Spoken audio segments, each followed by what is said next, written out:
wonder.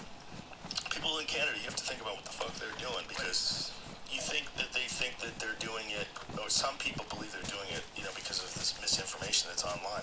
Try to get a detailed audit of what is actually misinformation that they called misinformation, and what turns out to be actual 100% fact now. It's a lot of it, kids. And the only way we find that out is that people are allowed to talk freely. And they might be wrong, and they might get things wrong, and they might be right.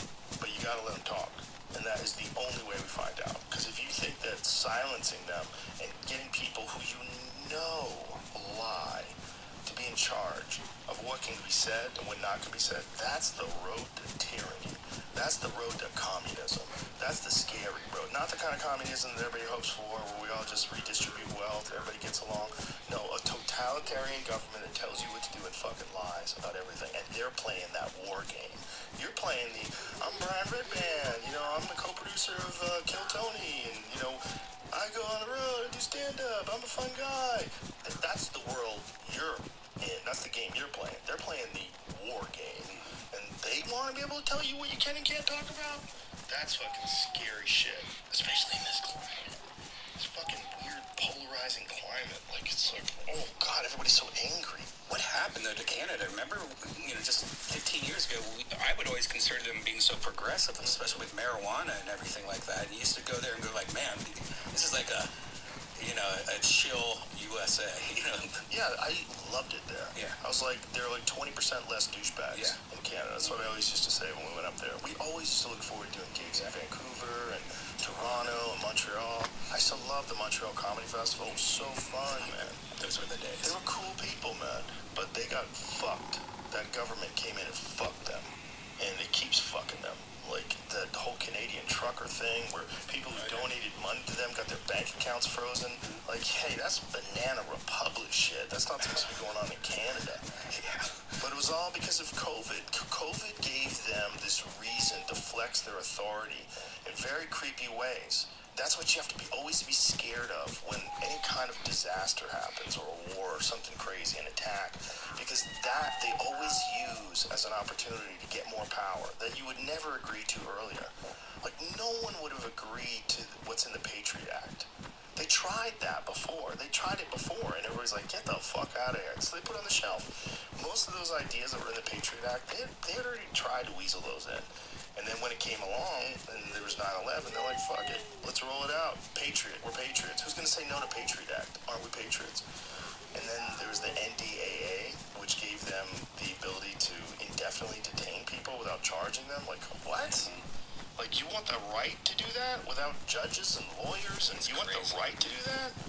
What if you're wrong? That's crazy. What if you're wrong? What if someone's a corrupt person involved in that administration, and that person that you're going to get arrested is actually like a whistleblower for a corporation or something?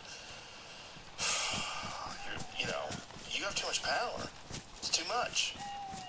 Why don't you look into Jesus? He got the answers. Yeah, this is what keeps me up at night.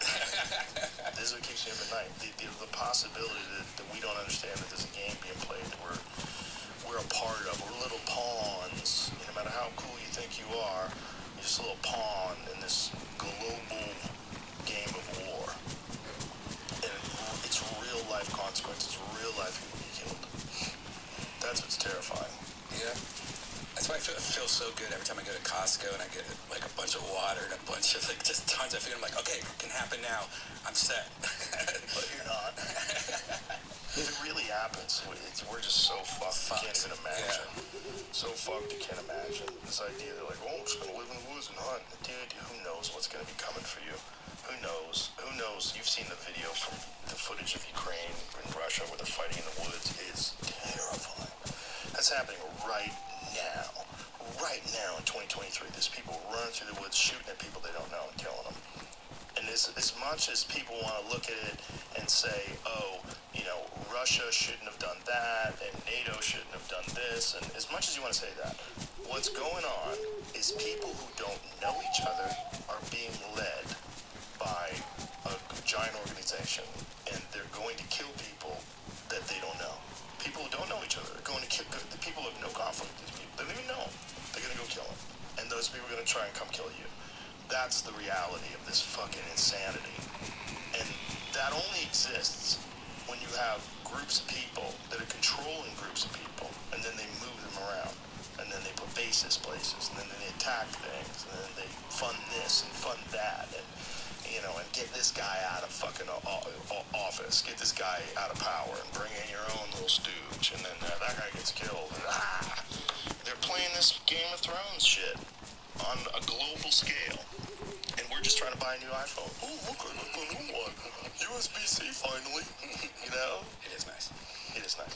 But that's the thing. It's like we're fucking powerless in this thing, and it seems like the elections are. They do their very best to make sure that they win. Whether or not it's legal or illegal what they're doing, like what they're doing with Robert Kennedy Jr., Yeah. it's crazy. Did he become an independent yet? I heard you.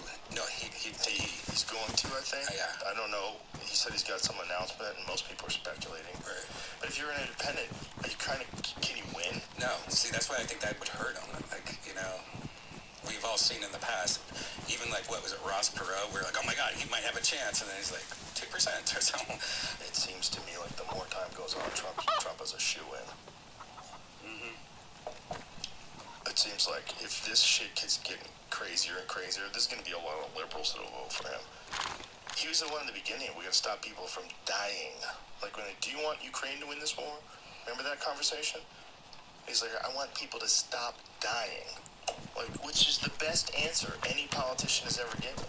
And the way he said it, if you find that thing that we was talking about, Millie was talking about leaving stuff over in Afghanistan, I might have saved it. Because it was so funny, the way he was saying it. You see the thing that he was saying about the electric tanks? No. That's hilarious, too. He was talking about, they're going to make electric tanks. They're going to be great for the environment. They're not going to work well. They're not going to run long. They're going to blow the fucking shit out of everything. It's going to be good. But it's going to be good for the environment. And the way he said it was like a guy doing stand-up. That's funny. Yeah, let me find this bookmark. Yeah, electric tanks does not seem like a good idea. Oh, I'm out of charge. Yeah, it sounds insane. I don't know where I saved it, Jamie. See if can you find it? I mean, I'm looking. There's a bunch of stuff about it. So I'm trying to find it. It's him talking about. He goes, "That's when I knew this guy's a fucking idiot." Not the video. But the way he says it, it's like he sets it up, like he's setting up a punchline. Like he sets up the story, sir, it would be cheaper to leave them over. He's like, oh, that's what I realized. That guy's a fucking idiot. To see a guy like him talk like that. Find it? To leave it there so they can have it than it is to fill it up with a half a tank of gas and fly it into Pakistan or fly it back to our factory. Yes, sir, we think it's cheaper, sir. That's when I realized I was a fucking idiot. Good timing. Even holds. Yeah. Look, he's holding the laughter. Fucking guy. Why don't you look into Jesus? He's always been an entertainer, though. I mean, I was He's a funny guy. one of the biggest Apprentice fans ever. I had all his books because of The Apprentice. He was always a great guest on talk shows. Yeah, Great yeah. guest on Howard Stern show. It's just, do you want that running the country? Well, do you want what you have running the country either? No. What you want is peace. And how the fuck do you get it? And I don't even know if he can. I don't know. Yeah, I mean, see, that's the problem I think a lot of people had with him, right? Like he was the opposite of peace. He just divided everybody. He definitely divided everybody's opinions in this country, but a lot of it was based on bullshit. A lot of it was the Russia collusion stuff, where people really did legitimately believe that Russia had put him into power, and like there was people that were thinking he was a Russian agent, and it was all horseshit. But they can say stuff like that, and they can get you believing. They can get you believing. And a lot of people, they just surface level everything. They don't look into any of it. They surface level everything. Like when Robert Kennedy Jr. was being called an anti-Semite. for saying that it seems like COVID-19, like that they have viruses that specifically target certain genetics. He's just saying that the technology is possible, right? He's saying that not only is it possible, but the research has been done. Like Right. it actually exists. And he was talking about it. And there was anti-Semitic. Yeah. Like that. What? Come on, guys. This is kooky. But I saw so many wacko lefties. Like, this is one wacko lefty actor that I follow, and he's always got this hot take on, like, whatever it is, whether it's Ukraine or this or that. So he's this wacko lefty, uninformed hot take, and I always go to him for that. And he had one of calling him an anti-Semite and this and that. Like, dude, first of all, you get sued because you don't even know what he said. You're so off, and also hilarious. Right. Hilarious watching you virtue signal and wave your goofy flag of ignorance. Yeah, that's the one thing that really